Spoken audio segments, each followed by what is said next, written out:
ne veux plus me mentir.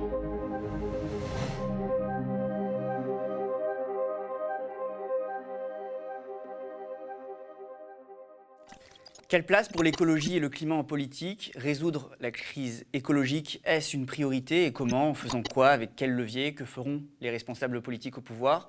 Pouvons-nous leur faire confiance? Ces questions, nous allons les poser à Sandrine Rousseau dans ce 4e numéro de Face à l'urgence, l'émission du média qui confronte les politiques à la crise écologique et climatique et qui interroge leur rapport à l'écologie. Bonjour Sandrine Rousseau. Bonjour.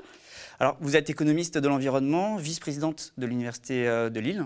En 2013, vous étiez porte-parole d'Europe Écologie Les Verts jusqu'en 2016. Et aujourd'hui, vous êtes officiellement candidate à la primaire de l'écologie en vue de l'élection présidentielle de 2022. Comment allez-vous ? Mais je vais bien, j'ai un agenda chargé, mais je vais bien et je suis très heureuse de faire cette campagne.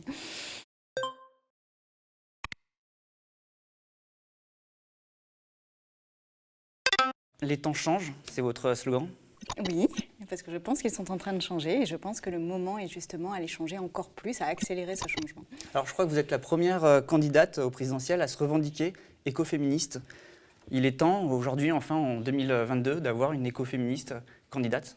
Oui, parce que l'écoféminisme, c'est la critique des dominations et des dégâts que ça fait, et notamment évidemment sur la planète, mais aussi sur les personnes les plus vulnérables.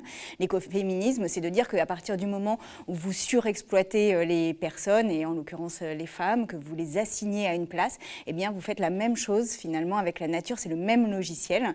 Et on a vu que la nature au XVIIIe et au XIXe siècle a été complètement instrumentalisée, transformée en ressources, on a coupé tout lien sensible avec la nature pour ne faire finalement que de la rationalité, et de la rationalité économique en l'occurrence, et que ça c'est profondément au cœur de notre problème aujourd'hui. Et donc on doit retrouver ce caractère de lien avec la nature, mais aussi comprendre que de nouveau on est parmi cette nature et accepter aussi qu'il n'y ait pas de rapport de domination ou d'exploitation, qu'on ne peut pas prendre, utiliser, jeter pour une jouissance immédiate, fut-elle intense, mais qu'on ne sait pas possible de prendre, utiliser, jeter et de ne pas se soucier des conséquences. Aujourd'hui, on a 5 ans pour agir massivement et on ne pourra pas le faire dans le système et la structure sociale telle qu'elle est actuellement.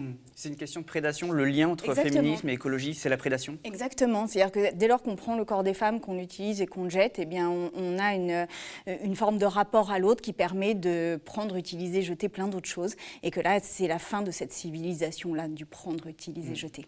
Vous avez dit aussi, on n'est pas en dehors de la nature. C'est aussi au fondement de votre pensée, à la fois écologiste et à la fois féministe, donc écoféministe, c'est que, en fait, c'est notre rapport à la nature. Et ça, c'est un petit peu un impensé, notamment chez les politiques, le rapport de l'homme, de nos sociétés par rapport à la nature.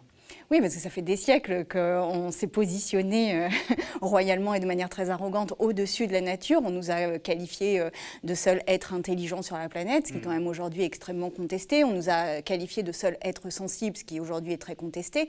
Et on voit que, on le voit sur la question de la santé, par exemple, quand la nature est malade, quand l'environnement est malade, eh bien les humains le sont. On le voit avec le Covid.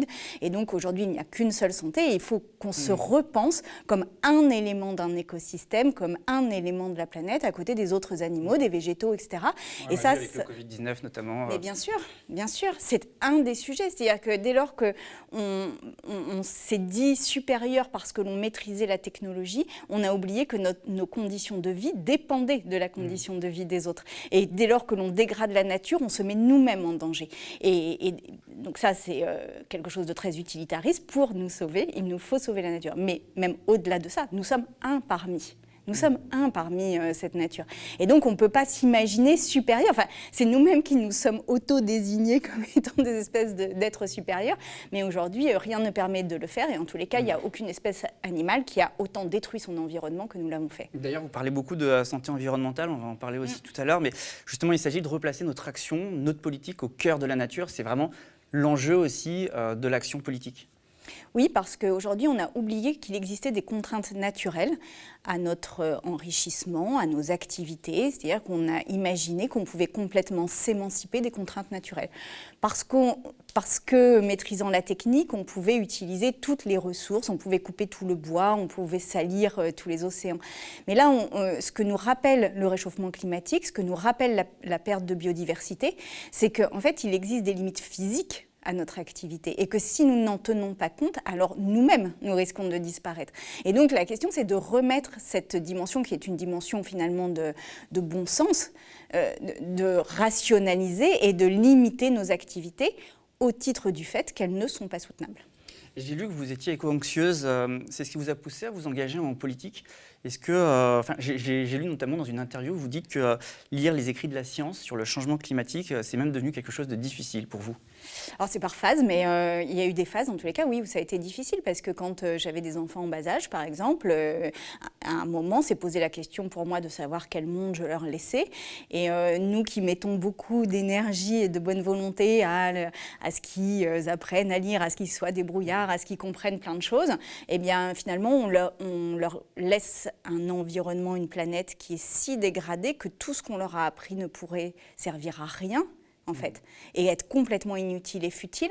Et c'est ça, c'est ça l'objet même de mon engagement. Alors c'est pour mes enfants, mais c'est pas que pour mes enfants, c'est pour l'ensemble de l'humanité. Ça signifie que vous avez un petit peu un rapport quand même qui est différent, qui n'est pas seulement intellectuel, quoi, presque un rapport, je sais pas, intime, qui vient de vos tripes. Sensible en tous les cas. Vis-à-vis de l'écologie. Oui, sensible. Ouais, c'est quelque chose aussi qui répond quand même à une problématique qui est liée à votre quotidien, quoi. Oui, et puis à cette perception qu'on ne peut pas appréhender uniquement intellectuellement ce qui va se passer. C'est-à-dire qu'il nous faut aussi retrouver le sens d'une forme d'émotion et de rapport à la nature qui soit un rapport fondé sur ce que l'on ressent, sur ce que l'on voit, pas uniquement sur ce que l'on sait ou ce que l'on ne sait pas. Et ça, je crois que les politiques se sont privés de leurs émotions et de leurs sensations et que profondément, c'est ce qui nous envoie dans le mur aujourd'hui. On n'a pas besoin d'être rationnel, on n'a pas besoin d'être uniquement dans un tableau Excel comme on l'a vu dans les années précédentes pour être un bon dirigeant. Je crois qu'au contraire, il faut comprendre ce qui est en train de se passer, mais le comprendre par tous les sens dont on dispose, y compris évidemment l'espèce de rapport sensoriel que l'on peut avoir à l'environnement, à la nature, aux animaux. Voilà, comprendre que ce sont des êtres sensibles, c'est pas juste lire un rapport dessus, c'est voir qu'ils sont sensibles. Alors justement, pour savoir si vous seriez une bonne dirigeante, présidente de la République, quelle serait votre première mesure écologique ? Alors, ma première mesure écologique va sans doute vous surprendre, mais pour moi, l'urgence serait de mettre en place un revenu minimum d'existence, enfin un revenu d'existence, parce que je crois que pour faire accepter la radicalité environnementale dont on a absolument besoin dans les 5 prochaines années, il nous faut d'abord sécuriser les parcours des personnes. Et qu'en fait, c'est parce qu'on aura fait un geste fort, parce qu'on aura marqué le fait que oui, on se soucie des humains et on se soucie de leur vulnérabilité, que l'on arrivera à prendre des mesures environnementales. C'est-à-dire que la question sociale et la question environnementale sont indissociables, l'une de l'autre. Indissociable, ça dépend comment on l'entend, parce que c'est pas parce que vous faites une politique écologique qu'elle est forcément sociale. Ce qui d'ailleurs, à mon avis, est un peu une faiblesse de la pensée de l'écologie politique, c'est-à-dire qu'on a tendance à entendre les dirigeants dire l'écologie est forcément sociale. Non, l'écologie n'est pas forcément sociale. L'écologie, ça peut être aussi de sauver quelques-uns au détriment de l'essentiel. Mais moi, je veux que la transition que l'on mette en place soit et sociale et écologique. Disons pour une écologie populaire. Une écologie populaire, une écologie qui respecte chacun et chacune, et une écologie qui ne soit pas faite pour protéger les plus riches ou les plus agissants, qui sont forcément les personnes en mesure de se payer des lobbies, en mesure de s'organiser, etc. C'est-à-dire qu'une écologie qui respecte chacun et chacune, c'est une écologie qui respecte y compris la personne qui n'a pas voix au chapitre aujourd'hui. Alors, j'ai vu que vous prenez un nouveau contrat social pour accompagner la transition économique et écologique. Vous dites que le climat doit être au centre de l'économie.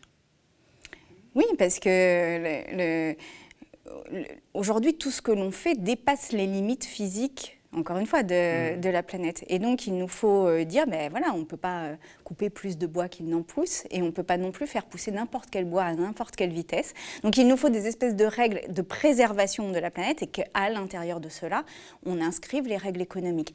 Mais aujourd'hui, par exemple, émettre du carbone ne coûte quasiment rien, voire est complètement gratuit. C'est-à-dire qu'aujourd'hui, ce qui est le plus dangereux pour l'humanité, est totalement gratuit et non régulé. C'est incroyable. Est-ce que c'est envisageable aujourd'hui dans le système dans lequel on est? Parce que justement, placer le climat au centre de l'économie capitaliste, est-ce que ce n'est pas un leurre? Est-ce que ce n'est pas juste du business faire qu'on aurait? Est-ce que ça ne pose pas nécessairement la question de notre rapport au capitalisme? Si, ça la pose. Et ça la pose même profondément. Parce que la naissance même du capitalisme, ça a été l'exploitation de la nature. La naissance même du capitalisme, ça a été l'exploitation des plus vulnérables. Et l'essence même, et notamment des personnes qu'on dit aujourd'hui racisées, mais qui ont été exploitées soit par les colonies, soit par la traite négrière. Et l'essence même du capitalisme, ça a été le fait de placer les femmes au foyer. Donc, mais comment du coup, dans ce cadre, est-ce qu'on peut placer le climat au centre ? Eh ben, c'est une question. Et ça pose la question du rapport au capitalisme. Mais ce que je veux dire, c'est que... C'est-à-dire qu'on va expérimenter, on va voir ? Et oui, puis on verra si c'est possible. Exactement. Je pense que l'idée, ça n'est pas de se positionner aujourd'hui comme voulant la mort du capitalisme. Je pense que l'intérêt, c'est de se dire, est-ce qu'un capitalisme extrêmement régulé est possible ? Est-ce qu'un capitalisme où l'État redevient garant du bien commun est possible ? Oui, non. Et ça, en fait, la réponse, ce sera la conséquence de la régulation. Mais une chose est sûre, c'est qu'aujourd'hui, il nous faut remettre l'État au cœur de nos politiques publiques, remettre l'intérêt commun au cœur de nos politiques publiques et réguler. Et je le dis, ce mot-là, qui est un mot tabou aujourd'hui en économie, parce qu'on a l'impression que le libéralisme va nous sauver, au contraire, le libéralisme est à la source de notre problème. Donc, la régulation est un enjeu mondial, un enjeu français, un enjeu européen et un enjeu mondial, et pas une petite régulation. Une régulation importante. C'est là que les civilisations, et c'est là que les Athéniens s'atteignirent, comme dit l'expression populaire, d'ailleurs je ne sais pas trop d'où elle vient cette expression, parce que pour moi on est à un carrefour de civilisation aujourd'hui. C'est-à-dire que est-ce qu'on est capable collectivement, parce que l'État c'est nous, hein, l'État c'est la démocratie, est-ce que démocratiquement on est capable de reprendre la main sur notre trajectoire ? Oui, non, et bien ça va être la question de 2022. Et pour moi c'est une question essentielle. Et toute réponse qui viserait à dire que le libéralisme est la solution est une réponse qui nous envoie dans le mur. Et justement, est-ce que ce nouveau contrat social, on est là dans quelque chose de différent de ce qui se fait aujourd'hui, de ce qui s'expérimente notamment aux États-Unis avec le Green New Deal, qui s'en inspire peut-être, parce qu'il faut le rappeler, aujourd'hui Joe Biden, il a investi 2000 milliards de dollars en 4 ans pour décarboner l'économie américaine. Ça, c'est une inspiration ? Oui, mais alors pour l'instant, les Green New Deal qui apparaissent, que ce soit celui des États-Unis ou celui en Europe, sont des Green New Deal uniquement fondés sur de la subvention, de l'aide et de l'accompagnement. Mais à un moment donné, il va falloir accepter le fait de réduire des choses. Il va falloir accepter le fait de donner un prix au carbone. Il va falloir accepter de limiter certaines activités qui sont polluantes. Ça, cet aspect-là n'est pas encore présent dans aucun des Green New Deal, ni en Europe, ni aux États-Unis. Ça va être un enjeu. Mais la question des subventions, vous aussi, vous parlez de subventionner les industries non polluantes. D'ailleurs, quelles industries ? Oui, on peut avoir un système de subvention, mais avec un système de contraintes en face et avec un accompagnement des salariés d'un secteur à un autre. Et ça aussi, c'est important. Il faudra sans doute qu'on développe un petit peu. Mais l'idée, c'est, on ne peut pas... Enfin, là, on est dans l'idée, mais peut-être que aussi, c'est parce qu'on s'est bercé de cette illusion. On est dans l'idée que l'écologie ne va être que du plus, c'est-à-dire plus de subventions sur des choses, plus d'activités sur certaines choses, plus de rénovation du bâtiment, plus d'emplois, plus de... Mais l'écologie, ça va aussi être du moins. Par exemple, réduire quelle activité ? Par exemple, les transports aériens, par exemple, le transport routier, par exemple, la voiture thermique, par exemple, tout ce qui génère du plastique, tout ce qui est utilisateur de manière abondante et de manière à gaspiller le pétrole. Tout cela, évidemment, devra être réduit. Et pas réduit un peu, réduit beaucoup. Il va falloir qu'on ait une agriculture sans pesticides. Il va le falloir. Et ça ne va pas être facile socialement. Et c'est pour ça qu'on a absolument besoin d'un contrat social. Parce que si on veut porter une radicalité environnementale, qui est absolument indispensable, il nous faut sécuriser les parcours des personnes. Parce que ce n'est pas aux personnes de payer cette radicalité environnementale. Ce n'est pas à l'agriculteur, et quand bien même je ne suis pas complètement d'accord avec les agriculteurs intensifs, ce n'est pas à l'agriculteur de payer ça. On l'a mis dans un système intensif. On a tout fait pour qu'il soit... Exactement. Donc c'est à l'État, encore une fois social, écologique, d'accompagner cette personne vers d'autres pratiques. Mais par contre, c'est à l'État aussi de dire que non, ça n'est pas possible de continuer les pesticides, les néonicotinoïdes. Que voilà, on ne peut pas vivre sans vers de terre. Donc à un moment donné, il faut absolument... La priorité, c'est de retrouver les vers de terre, les abeilles, enfin tout ce qui crée la biodiversité. Exactement. Je vous repose la question du coup, à l'inverse. Quelles activités il va falloir développer? Quelles sont les industries non polluantes que vous voulez subventionner? Alors évidemment, il y a des industries, on pense à l'isolation du bâtiment, on pense au transport décarboné, aux mobilités décarbonées, on pense à la préservation des espaces naturels, on pense à une forêt durable, on pense à tout ça. Mais à l'agroécologie aussi, évidemment. Mais ce que je voudrais dire, c'est qu'une société écologique, c'est aussi une société qui met la culture en son cœur et qui développe les emplois de culture, qui développe les emplois de proximité et de prendre soin des personnes. Donc les emplois auprès des personnes âgées, l'éducation à l'art, ce qui n'est pas la culture, mais ce qui est encore autre chose, et le sport, l'accès au sport, etc. Ça, c'est un volet qu'on oublie souvent dans la transition écologique. Mais parce qu'un des sujets de la transition écologique, ça va être de diminuer nos heures de travail. Parce qu'on ne peut pas imaginer travailler de plus en plus. 32 heures, 28 heures au moins 32 heures dans un premier temps, 28 heures sans doute après, mais au moins 32 heures. On ne peut il y a très peu de candidats qui posent la question du temps de travail. Oui, mais la question du temps de travail, elle est centrale. C'est-à-dire que si vous... Encore une fois, si on se berce d'illusions en disant qu'on va devoir travailler toujours plus. Même la Convention citoyenne pour le climat, elle a retiré, ça a été la mesure qu'elle a retirée. Oui, mais la Convention citoyenne, elle a oublié aussi le prix du carbone, par exemple. Mais ceci dit, elle a fait un très bon travail. Je ne critique pas du tout la Convention citoyenne qui s'en est pris beaucoup. Mais ce que je veux dire, c'est que la place du travail dans notre vie va être un sujet.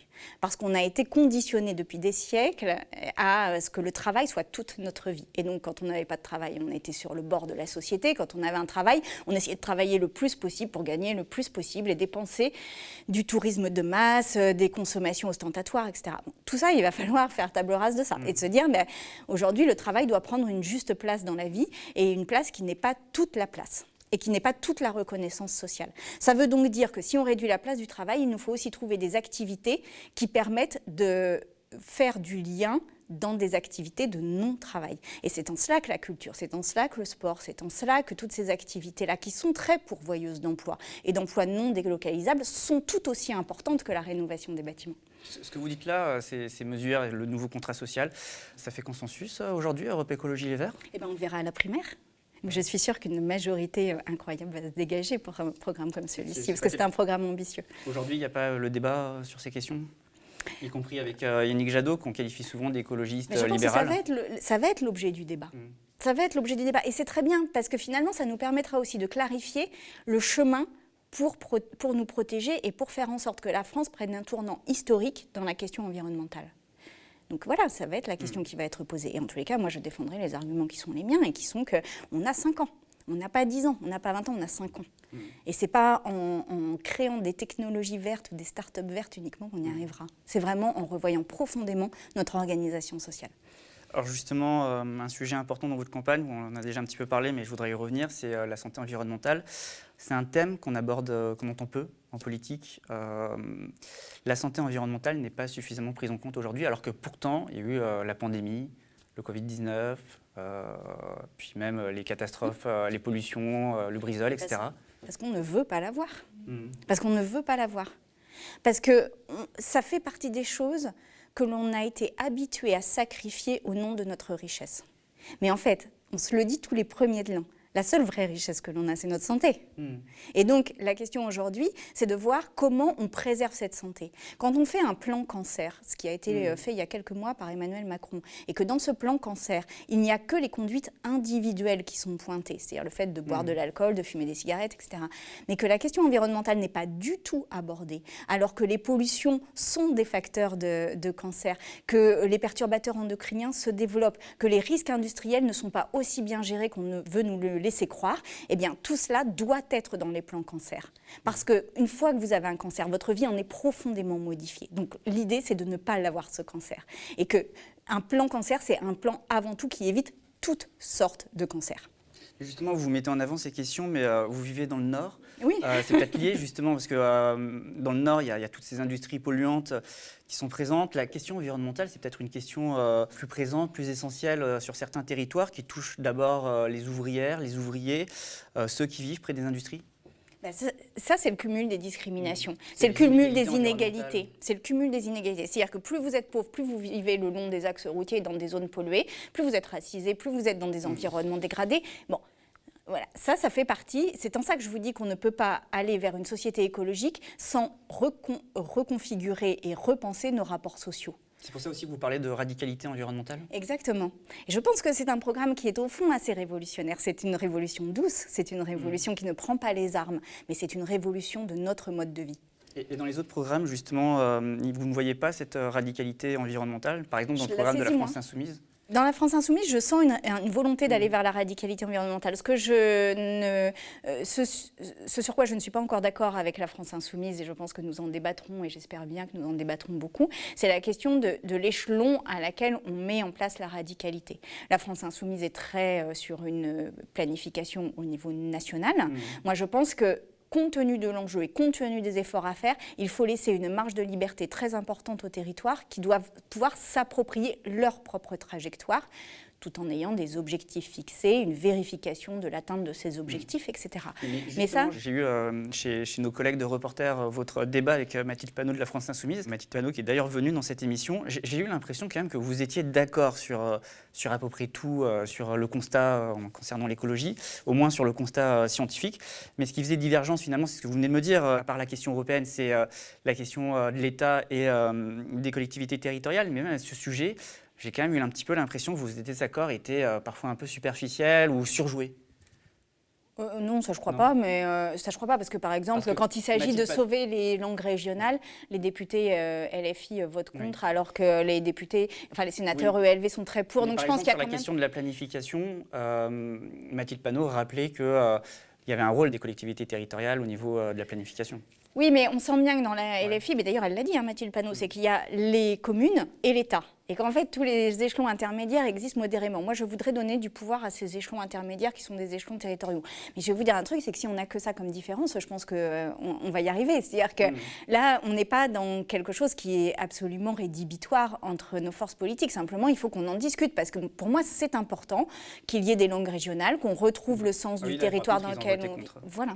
Je pense que c'est important de ne plus faire quelque chose d'ultra centralisé, mais de faire en sorte qu'il y ait une mosaïque d'initiatives partout en France. Bon, voilà, mais on va y arriver. Moi, je n'ai pas de doute sur le fait qu'on poursuive le même objectif qui est l'importance des réformes à mettre en place et la modification de la structure sociale dont je parlais. Mais parce que certains pourraient dire que cette décentralisation, laisser des libertés aux régions, aux collectivités territoriales, finalement, ce serait une vision un petit peu libérale. Je ne vois pas en quoi elle est plus libérale que celle au nom du fait que c'est l'État et que les lobbies peuvent du coup rentrer dans n'importe quel ministère à n'importe quel moment. Enfin, moi, je crois beaucoup dans les territoires. Et pour faire le tour de la France, particulièrement en ce moment, c'est extrêmement impressionnant à quel point, avec les ressources qui sont sur place, nombre d'habitants déjà développent des résistances et des résiliences. Et pas des petites, pas des moindres, partout. Mais ils le font avec ce qu'ils ont sous la main. J'étais en Franche-Comté la dernière fois, on parlait justement de la forêt et de la gestion de cette forêt. Je suis allée en Grand Est, on parlait d'autre chose. Bref, ça, je pense qu'il faut vraiment respecter aussi ces savoir-faire locaux et ces espèces de cultures locales qui ont une histoire. Et en tous les cas, ce que je constate en faisant mon tour de France, c'est qu'il y a beaucoup déjà d'initiatives. C'est-à-dire, il faut juste leur donner de l'ampleur, de la visibilité, les coordonner. Mais quelque part, le terreau est là. Je pense que les habitants sont plus en avance que les politiques de ce point de vue-là. Alors justement, vous me parlez des forêts. Vous voulez remettre aussi un petit peu la question de la biodiversité. Vous voulez en refaire une priorité, je crois. Celle de l'eau, celle de nos forêts. Vous souhaitez qu'on classe 10% du territoire en espace protégé avec la protection la plus forte? Oui, qui est de laisser totalement la nature reprendre ses droits. Mais ça, c'est une révolution aussi. C'est le réensauvagement Oui, c'est le réensauvagement. Mais c'est une révolution aussi. Parce qu'aujourd'hui, même les espaces protégés sont je sais pas comment dire, enfin, il y a une vision anthropologique de ces... Rien à voir avec notre politique, avec les parcs nationaux Non, l'idée, c'est vraiment de laisser complètement le réensauvagement de zones qui communiqueraient idéalement entre elles et que ça représente 10% du territoire.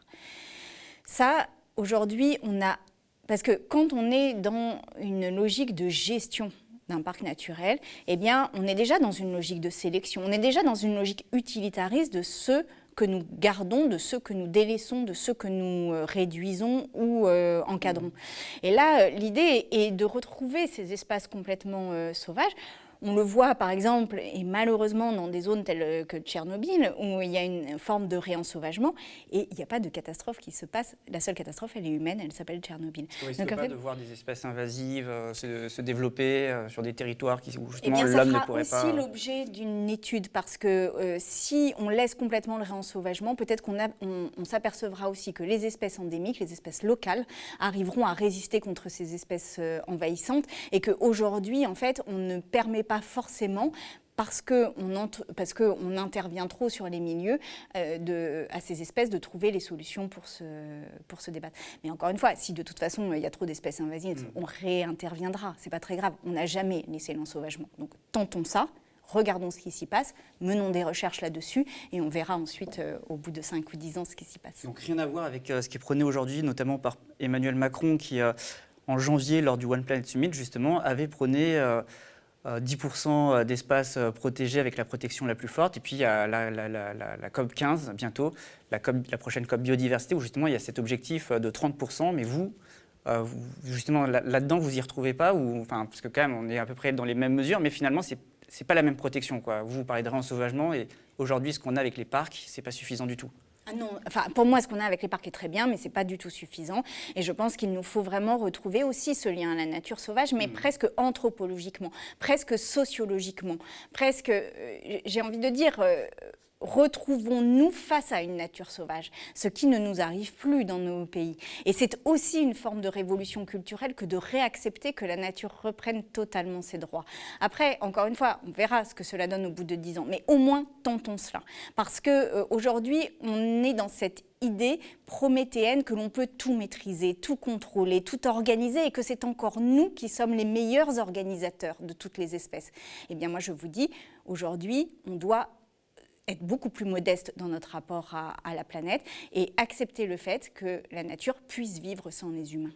Alors, avant de conclure cette émission, je voudrais quand même vous demander, est-ce que l'objectif aussi, c'est de ne pas réagir face aux catastrophes, mais de les anticiper?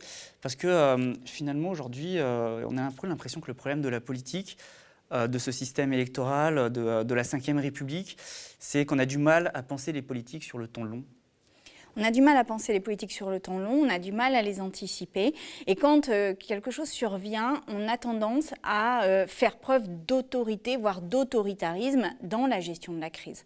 Et ça, pour moi, on est exactement face à des parents qui seraient face à des adolescents un peu rebelles et qui, de plus en plus, font preuve d'autoritarisme, et puis jusqu'à ce que leur enfant leur échappe, et c'est très bien comme ça. Et donc là, on a vu dans le Covid qu'on a eu un retour de l'autorité publique, mais de l'autorité incarnée par un seul homme, c'est-à-dire le président de la République.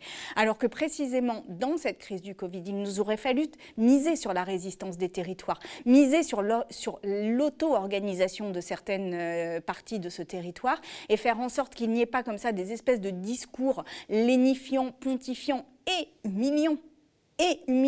Parce que moi qui suis vice-présidente d'une université, quand on voit ce qui a été fait pour les jeunes, c'est scandaleux. C'est scandaleux.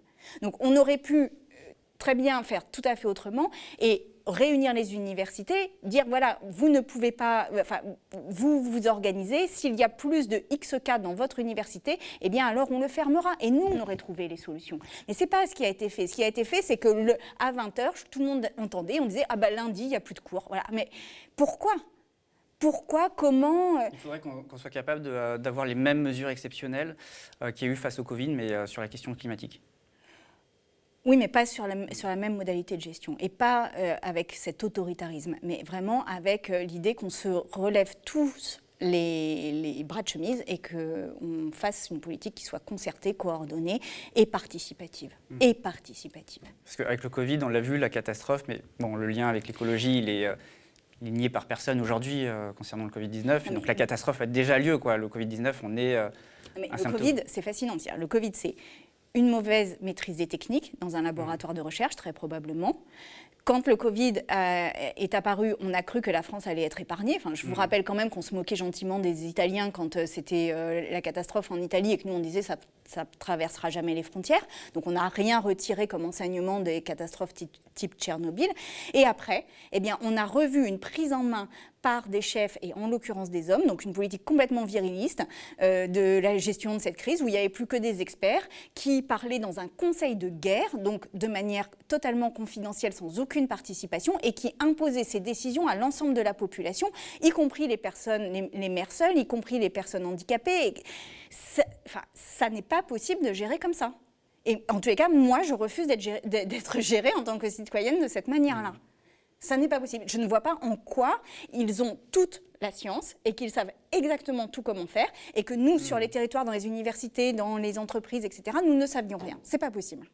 Et je le dis avec calme, mais là, vraiment, on a atteint un sommet. Du coup, c'est ma dernière question, mais ça signifie que là, on a été capable de prendre des mesures exceptionnelles, mais sinon, concernant le climat, etc., on n'en est pas capable. Ça signifie aussi que ce système, notamment le système électoral, ne permet pas aux personnalités politiques d'avoir des prises de position courageuses sur ces questions-là? Non, parce que les politiques, et particulièrement depuis le quinquennat, dès lors qu'ils sont élus, n'ont qu'une idée, c'est de se faire réélire. Et moi, je vous le dis, je serai élue, je mettrai en place les réformes ambitieuses, et je ne me représenterai pas.